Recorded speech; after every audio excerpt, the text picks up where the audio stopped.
Which era of J. Cole was the best? Would you say it would be his feature run he did in these past 4 years? Would you say it would be the mixtape run that he had? Would you say it would be the era where he had no features at all? Well, we're going to find out today. My name is Cole Jackson. I host a show called The STEM Society here on the BYNK Media YouTube page, and I got a new show that I wanted to do, and it's called Rank the Eras, where I'm going to take the different eras from all of your favorite artists, and I'm going to rank them. I'm going to go through their career, I'm going to go through their albums, I'm going to go through their impact, and I'm going to give you their rankings. Now, is it a definitive ranking? In my eyes, yes, it is, because I'm doing all the research and I'm doing all the work. But to you, it's something that you can debate. It's something that you could try to call me out on. Tell me what you think about my rankings. Tell me if you don't like them. Tell me if you love them. We'll figure it out in the comments. But for this time around, I wanted to start it off with somebody who I really admire. He's one of my favorite artists. I wanted to start with J. Cole. Now, right now, we're in a place where J. Cole is ending Dreamville Fest and he's moving on to greener pastures. He just ducked out of a hip-hop beef. But at the end of the day, he's still considered one of the big three in my eyes, and it looks like we're coming to the end of his career. We're waiting on an album called The Fall Off that's supposed to be coming out this year, and we're waiting on what he's going to do next. As far as like maybe transitioning out of music and being more of an executive. But I wanted to rank his music career, and I wanted to see which era in his whole career was the best. So after doing all of this research, I came up with 6 eras, and then I came up with the criteria to be able to rank these eras. So that way it could come across as fair, even though being a fan, it's never fair, right? But here's the 6 eras. The 6 eras I came up with was the warm-up era, when he first began, the sideline story era when he was crossing over into mainstream, the soloist statement era where he was doing everything with no features. Then we get into the enlightened isolation era where he started doing concept albums. Then we get into the feature run era, which is where he got on everybody's song and started killing them. And then we go into the fall off era. So those are the 6 eras that I had for J. Cole when I did all of my research and did the breakdown. So here's the criteria that I use to rank these different eras. There's cultural impact, there's musical quality, there's growth and evolution, there's also the public reception and awards, and then the legacy and influence. So all of those got a score, and that helped me rank all of these eras, which was kind of hard when you think about it, because I had to take everything from this man's career, going from the albums to different awards that he got to interviews of what he did or what he was going through at the time. A lot of this stuff was going on, and put scores behind it. So that's what I did. I scored every one of all of those things on the list of criteria, and I came up with these rankings. I don't know about you, but I'm ready to get into it. So let's get going. So let's start with number 6, man. Number 6 is the enlightened isolation era from 2016 to 2018. Now, this had the projects of For Your Eyes Only, which came out in 2016, and KOD that came out in 2018. This was an era where I liked what he was putting out because the message behind the music was good, but it was some dark shit. Like, he was doing minimalist beats. He was doing more heavy themes, and the concept albums didn't really fit with what the aesthetic was with a lot of things that he was doing, if that makes sense. For a lot of us, we remember that J. Cole kind of left the spotlight for a little while. Like, we didn't see him for a minute, and then he came out of nowhere with this For Your Eyes Only album, which was basically some real personal stuff going on. A lot of people say it was a concept album. He got inspired by what To Pimp a Butterfly was doing, which I can understand. And he put out something that confused a lot of people. During that time, he was in the middle of marrying his girlfriend. If I'm not mistaken, she was pregnant at the time too, so he was having a son. I think the biggest misstep that he had when he dropped For Your Eyes Only was he didn't promote it. He was busy with life, which I understand. We all get busy with life, but he was busy with life. He barely promoted the album, but it still went platinum, and he still made about 40 million off of that. It was something crazy. And to see him still be as minimalist as possible when he came to promoting For Your Eyes Only and make money and still go platinum says a lot about how much we respected him as an artist in that time. So I'm going to say something that a lot of people won't say and they're scared to admit, but I actually enjoyed KOD. KOD dealt with a lot of dark topics when it came to materialism, came to addiction, when it came to generational trauma. This was the album that to me touched me because I was going through the same thing at that time with dealing with family that had addiction problems. I was real big into trying to make a lot of money or just being like the dollar was the only thing. And I think me being able to come up with J. Cole, I was feeling the same way he was feeling. These artists is trash. I don't get this music, so on and so forth. If you remember, like him and Lil Pump had a whole situation, and he was real adamant about these new artists are trash and really wasn't embracing the new generation of artists. And I was at that point too until I actually sat down and listened to a lot of the music that was coming out outside of just the littles. This was the time where we learned that J. Cole was more than just a happy-go-lucky rapper and just happy to be here. I think he had a lot of things he wanted to get off of his chest, and I think this era was the one where he said, fuck it, I don't even want to clout chase no. He wasn't even chasing radio hits anymore. He was really just putting out music that he enjoyed, and that's what he wanted to do. I'm kind of 50-50 on this era too because, again, For Your Eyes Only, have no idea where he was going with it, even though he was in a different mind state and he was, maturing in front of our eyes. But the KOD side of things, I completely enjoyed, bruh. I hated the beats on that album. I'm not going to hold it. I did not like the beats at all, but the content was so strong and the message he was coming through was so strong that I couldn't deny it. So on the award side of things, it was a little light. I mean, he got a 2017 BET Hip Hop nomination for Lyricist of the Year and Impact Track, which was Neighbors. That was one of my favorite songs off of, I think everybody loved that song off of For Your Eyes Only. That was a really good song. He had some good songs coming out here, but it just wasn't, he was strong lyrically, but creating albums and creating actual crafting real music just didn't work in this whole time. So that's why I had to put the Enlightened Isolation era at number 6. All right, so we're at number 5. I think a lot of people might debate me on this one, but this is what I got when I scored it. Number 5 is the warm-up era from 2007 to 2009. Now, this is where we got the come up and the warm up. And this is really a lot of people's gateway or entryway into knowing who J. Cole is when he first got started. And this was not my introduction to J. Cole. My introduction to J. Cole was Friday Night Lights. And going back and listening to this music, you can tell he was super hungry. The bars are there. He is rapping like a man possessed because he's really trying to make it. I think listening to the Inevitable podcast too helped me understand this era of him also. He was really trying to get out there and make it. And some of the stories that he told during that podcast, he was really out here getting it. This was also where he was using a lot of soul samples and he was really doing an underground grind. And you got to respect it. Now, I know this is real low, but it's still a respectable spot. It's not dead last, but it's a respectable spot. It's just not a lot there. You have to remember, he didn't win any awards at this time. This was also around about the time when he was really trying to transition over and get signed. I think Lights Please is what caught a lot of people's ear and what made people generate attention. It generated a lot of attention to get him there. So I think this is really low because it's just not a lot of meat on the bone. You can't just sit him here and be like, well, yeah, it's got to be one of the top 3. Not really. It's an introduction and it just shows potential. That's all this era does. It just shows us what potential J. Cole could have or what he could be.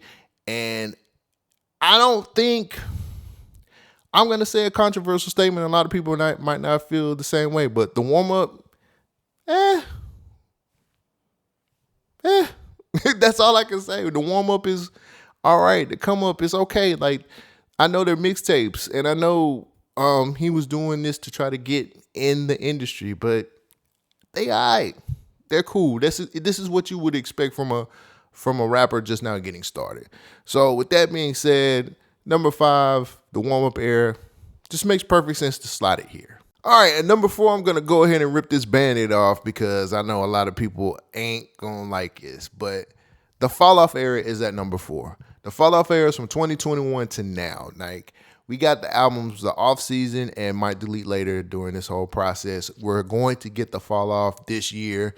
There's no doubt in my mind. But this is a J. Cole who's more confident. He's more focused on legacy now. He's more of a he's flexing his muscle when it comes to doing lyrics with everybody else. He's inviting features. I remember when the offseason dropped and we seen features on the album, niggas went crazy. Niggas was like, he got features on the album? Like, yeah, he got features on the album. It was a very interesting time when he came back, because he just came back from doing Revenge of the Dreamers. Like, he was on this is in the middle of his feature run. And let me just say, I personally feel like this is when we finally get some very, very strong, confident lyrics off of this guy. Like, J. Cole was really feeling himself when he did these two albums. And you could tell in a lot of the songs that he did, even though people talk about the Mario and Luigi bar, I know. And a lot of people didn't accept the offseason as much as I thought they would. I personally feel like the album is average. For J. Cole standards, it's average. He had some songs on there that were heat, but the overall project just didn't work cohesively. Like, it was a lot of ups and downs on that album. It was like 12 songs on there. But when you get to Might Delete Later, this nigga is lyrically hanging with some of the best rappers we've heard. I don't think people give Might Delete Later enough credit because they were so hung up on the apology and him taking one of the diss track off of there. But when you sit down and listen to Might Delete Later and you listen to the music he was putting out on that, he was killing it, bruh. Lyrically, he's about as sound as a lot of your favorite. He's as sound as Wayne. Lyrically, he can get down just like Wayne. Honestly, he was sliding on a lot of people during this time. And some of your favorite lyricists, he's up there with them. I don't care what anybody says. Might Delete Later is one of my favorite projects. And I love the fact that J. Cole had no doubt in his mind that he could out-rap a lot of these people that were on the album, and still in the middle of his feature run while this album dropped. This is J. Cole also calling himself the Benjamin Buttons of rap, which I can actually see that happening too. He basically was saying, yo, while niggas is falling off at this time and this period of their lives, I'm getting better. Lyrically, the shit he was doing didn't even feel like he was trying hard. Like, you can tell in some of the other eras throughout J. Cole's career, he really like putting in a lot of effort to be the best or to hang with these niggas. But at this point in his career, he's effortlessly he's rapping at a high clip, and it don't really feel like he's trying. The pen game is just so much better now. The problem with this whole thing is the reception. I think that people didn't receive the offseason as well as he thought they would, which makes a lot of sense because that album is just not to the caliber of a lot of other things that he has done. I'm sorry. And I think that hurt him a whole lot. As far as impact is concerned, I don't think the albums are strong enough to give cultural impact. I think the feature runs that he was doing during this time is what gave him a lot more impact. But the albums he put out, off-season, no. Might Delete Later, maybe. And I say maybe because it was up. Might Delete Later got nominated for Rap Album of the Year, which I think it deserved. Of course, it lost to Doechii, which we're not going to speak on that. But this era is really feeling like him coming full circle, bringing it all in. He had a lot of anniversaries going on with a couple of his albums, but he's bringing everything back in. We're going to get The Fall Off, which I personally feel like is going to be his last full-time rapper album until he goes into Jay-Z mode, where he'll pop up on features. He may put out a song here and there. He might pop up on different people's albums, but you know, I think we're moving into a point to where J. Cole is going to bow out gracefully and say, I gave it all I got. Fall Off era being in the middle of the road of all of his career is very telling, because he still has more to write to his story. And who knows, this might change. The rankings might change after we get The Fall Off. So we'll see. But right now at number 4, it's The Fall Off era. All right, it's getting pricey now. We're getting to it. It's the number 3 spot. And this top 3 was very surprising to me, especially because I didn't expect this to be how it was going to go. Again, I just wrote down my scores, tallied them up, and this is what I got for top 3. So at number 3, the feature run era. This is from 2018 to 2023. This is J. Cole going on probably one of the most epic, legendary feature runs out of any artist I've heard. I think the only other person that I think had a feature run like this was Wayne.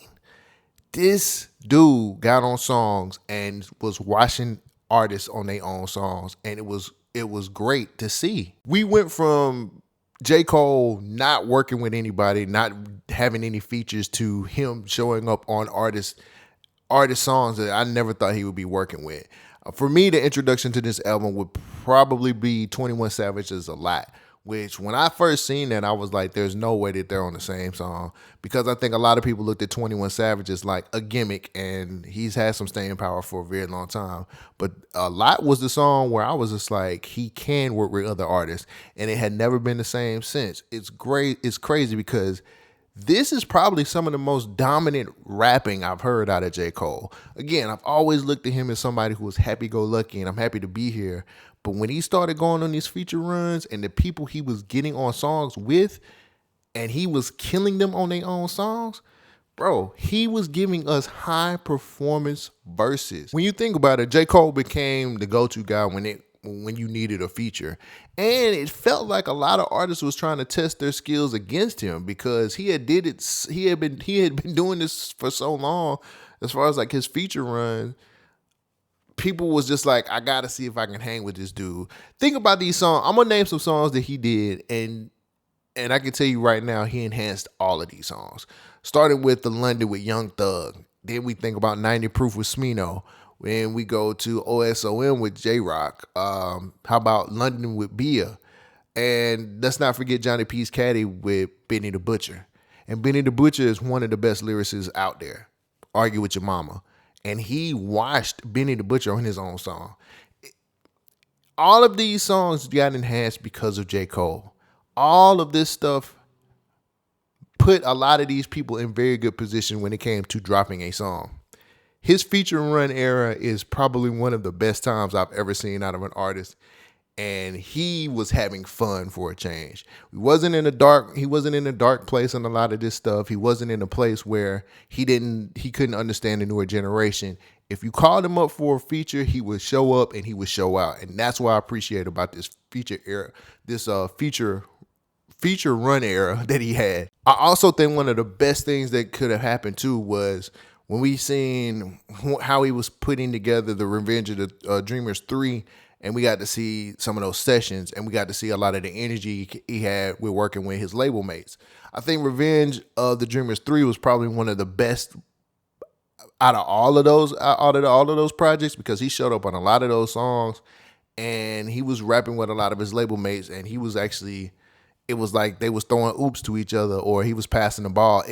Everything just worked. He was a point guard and he was dishing shit out. So what solidified this at number 3 for me was he won a Grammy for Best Rap Song in 2020 with A Lot with 21 Savage, and him and Lil Durk won here recently in 2023 with All My Life. So that right there alone just shows how great of an enhancement talent he is when it comes to making people's songs better. I wish I could have ranked this higher, but I just don't feel like the music quality, if I'm being real, the music quality, yes, he enhanced those songs, but some of these songs, if you look at this full list of stuff, because I only named just some highlights, but if you look at the full list, there's some songs out there that he did well on, but the songs just weren't good. Just wasn't good music in a lot of cases. And honestly, I cut the era at a certain number because I didn't want it to cross over too much into his his fall off era. Like, I didn't want those to like collide, or I didn't want to combine them, because I really feel like his feature run era should have its own wing in his Hall of Fame. So currently, right now, the feature run era is at number 3. All right, we're at number 2. And this shocked me because I thought it was going to be number 1, but it's not. The solo statement era, 2013 to 2016. This is where we get True to Yours EP. This is where we get Born Sinner. This is where we get the most talked about album in his discography, 2014 Forest Hill Drive. This is where we start getting the more introspective, the more self-aware we get, the more storytelling J. Cole. Now, when you look at Born Center was an album that was a lot darker than what he was normally doing. We were transitioning out of catching radio hits or trying to get radio hits, and we were moving more into him being a storyteller, being somebody who wants to tell you about what his life was like now that he's matured a little bit more. And that was something I respected. I respect Born Center. I think a lot of people throw that album away.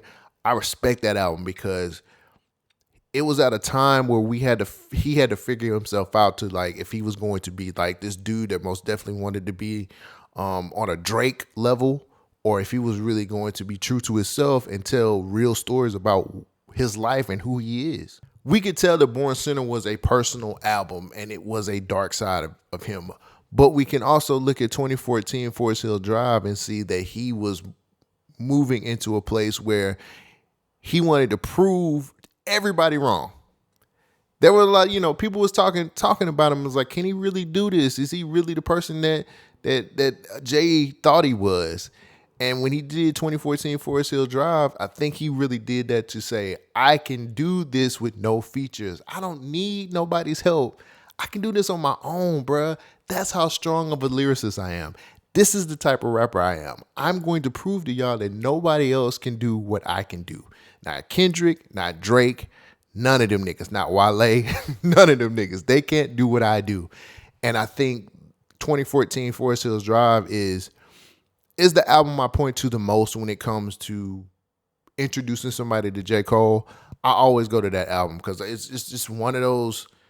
It's a really good album, bro. Like, the shit is great. He doesn't, again, people say he don't have a classic, but that's about as close to a classic as you're going to get when it comes to J. Cole. I also feel like this is where I think his fan base, his core fan base was still with him, and I think he gained a whole lot more listeners off of this album. Like, everything was right, bruh. Like, when people say all the stars lined up, I think when he dropped that album, all the stars lined up because nobody believed in that album. Didn't nobody believe you would be able to do what he did with an album with no features. Like, nobody could. I don't think you could fathom that at that time. I didn't think it was going to happen, but it did. And he got nominated for Best Rap Album, only to lose to yours truly, Kendrick Lamar's To Pimp a Butterfly. Stiff competition out there when one of your peers is up there doing the same thing you're doing, but just a little bit higher and a little bit better. The number 2 ranking for this era really has a lot more to do with him not winning a lot of awards. The cultural impact was there. The music quality was there. You had Kendrick sitting out there with To Pimp a Butterfly, which kind of reinvented how we thought about music and how we thought about rappers doing albums. It's just hard to be able to overcome somebody who just is one step ahead of you. So that's why this era right here had to be ranked at number 2. The solo statement era is the number 2 era. All right, we're here. Number 1, the best era for J. Cole is the Sideline Story era, 2010 to 2012. My introduction to J. Cole was Friday Night Lights. I think that was one of my all-time favorite mixtapes. I'll never forget, I had a homeboy who had it, and he passed me the CD, and he was like, you gotta listen to this. And I was like, who is this nigga J. Cole? Like, what the fuck is going on? He's like, don't matter, listen to it, listen to this dude, he's fire.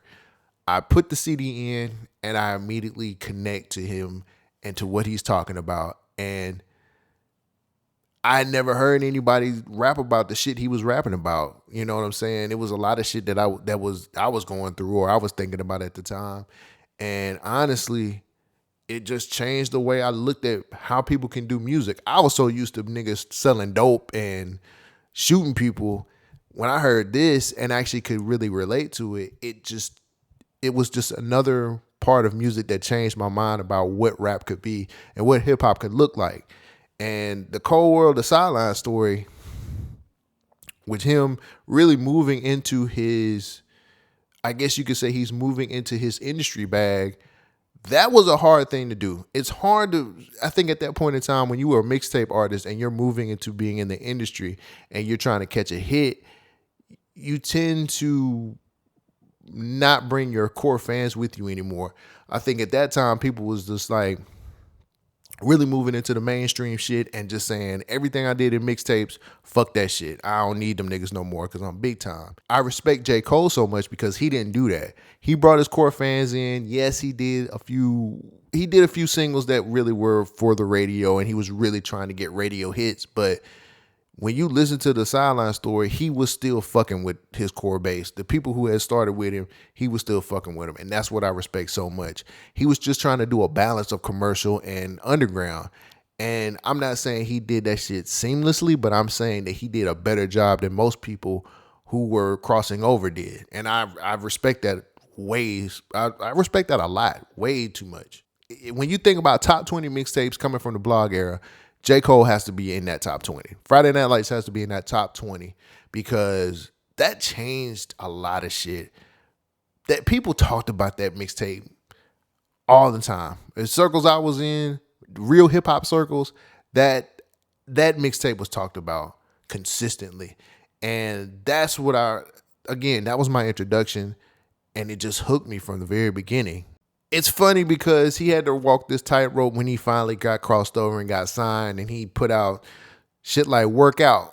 And I think a lot of people was like, yo, he trying to catch a radio hit.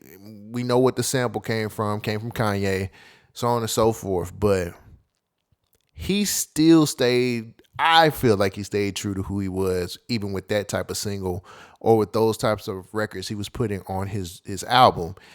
It was just proof that he could do both. It was proof that he had balance. He was proving that he could really stick with what got him to the party. And I like that about this era, J. Cole. And I like really good beginnings. I like storybook beginnings and how he really got signed and Jay taking him under his wing. It's a lot of pressure when you think about it. When you're an artist, when you're a young artist and you have one of the greats bring you in, sign you to his label and say he's next up, it's a lot of pressure, and a lot of niggas would have crumbled under that pressure. A lot of artists would have never made it past that first album, and he did, and his longevity is one of those things that people don't even talk about. He has been in the game for a while, and he's hung with a lot of the best. So I can't, there's no way I could not put this at number one. And when I looked at the scorecard, I had a way more 8s and 9s than I did 6s and 7s. He checked every box. He did what he had to do. I know the award stuff wasn't really there. I think the only award he really won was like Rookie of the Year, and he was nominated for a Grammy for Best New Artist. But when you look at it, he checked every box during this era, and he did what he had to do to keep his core fans and also have a respectable crossover appeal. So with all of that being said, I had to put this era at number one, and he deserves it. This era earned the number one spot. Okay, so here it is. These are the rankings. Tell me what you think. Do you think I got it right? Do you think I completely messed this whole thing up? Do you completely hate it? Let me know in the comments. Tell me what you think. Also, if you have your own rankings, drop them in the comments. Put those down there too. I want to debate with y'all. I want to see what you guys think. Do you like what I did? Do you hate what I did? Whatever it is, let me know. I will be doing this more. I had a great time doing it though. Listening to old albums and sitting around researching all of this stuff it was just fun, man. And I had a great time doing it. I want to make Rank the Era something that I do consistently on a regular basis and just giving you guys some new content. I will be coming out with a new one in a few weeks. It takes a little while because I don't have a research team. You're looking at the research team, but I'm going to give you a hint on the next artist. It's a Southern artist with an undeniable catalog. That's all I can give you. So until next time, man, y'all take care of yourselves, and I'll catch you on the next Rank the Eras. Peace out.